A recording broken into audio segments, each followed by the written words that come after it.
પત્ર લખ્યો છે, શું બાબત? મેં પત્ર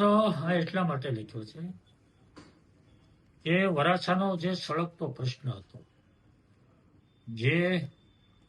ટ્રાફિકની સમસ્યા હતી, ખૂબ ત્રાસદાયક, લોકો ત્રાસી ગયા હતા,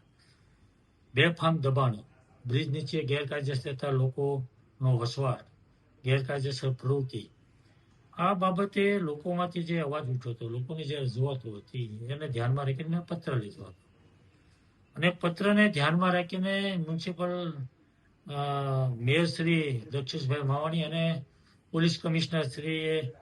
રસ લઈ વિઝિટ કરી વરાછાની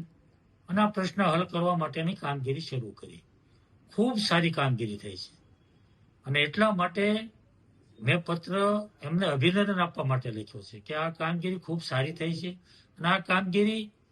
કાયમી ધોરણે રોજે રોજ થતી રહે અને આ પ્રશ્ન જે દૂર થયો છે ફરીવાર ઊભો ન થાય એના માટેની કામગીરી સતત ચાલુ રહે એવી માગણી કરી છે. પણ એની સાથે સાથે એક સૂચન પણ કર્યું છે કે મને જે ફરિયાદ આવી છે, મારી પાસે જે વાત આવી છે કે અમુક જગ્યાએ અમુક લોકોને એવી ફરિયાદ આવી છે કે પોતાની જગ્યામાં બેઠા હોય, પોતાને વેપાર ધંધો કરતા હોય પણ જગ્યા પોતાની હોય, તો એવી જગ્યા ઉપરથી પણ માલ સામાન લઈ લેવામાં આવે છે, એને બંધ કરાવવામાં આવે છે. તો